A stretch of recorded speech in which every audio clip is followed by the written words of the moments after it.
గౌరవనీయులైనటువంటి పెద్దలందరికీ కూడా నా హృదయపూర్వక నమస్కారం తెలియజేసుకుంటున్నాము. మా అమ్మాయి బీఎస్సీ బీఈడీ టెట్ కొరకు క్వాలిఫై అయింది. డిఎస్సికి ప్రిపేర్ అయ్యే లోపల ఆ అమ్మాయి దురదృష్టం వల్ల బ్రెయిన్ క్యాన్సర్ గడ్డ ఏర్పడి కంటి చూపు కోల్పోవడం జరిగింది.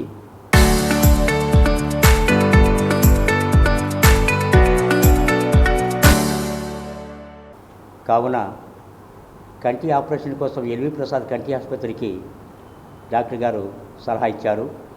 కానీ ఎల్వి ప్రసాద్ కంటి ఆసుపత్రికి పోయాము. అక్కడ వాళ్ళు ఒక కన్ను డ్యామేజ్ అయ్యింది, ఒక కన్ను వచ్చే అవకాశాలు ఉన్నాయన్నారు. ఆ కన్ను కూడా రావాలంటే బెంగళూరు నిమాన్స్ హాస్పిటల్కి వెళ్ళమన్నారు. అక్కడ వారు ఇక్కడ డొనేషన్ చేయడానికి కన్ను లేదు, ఒక నరాలు మాత్రమే సెట్ చేయగలము, మీరు రాజస్థాన్ దగ్గర ఉదయపూర్ అనే గ్రామానికి ఆ జిల్లాకు వెళ్ళి అక్కడ అగర్వాల్ కంటి నేత్రాలయానికి పొమ్మన్నారు.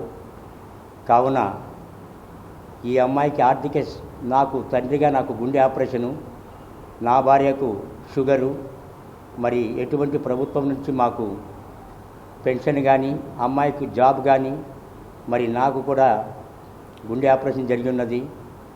కాబట్టి ఈ పేద అమ్మాయి మీద దయ తెలిసి దాతలందరూ కూడా ఆ అమ్మాయికి ఆపరేషన్ చేసడానికి మీ వంతు సహాయం చేయాలని అందరికీ కూడా నా హృదయపూర్వక నమస్కారాలు తెలియజేసుకుంటున్నాను. Local to global news at your finger tips. మీ చేతిలో ఒక ఆయుధం. Download Raw TV app. Media legend Ravi Prakash is back.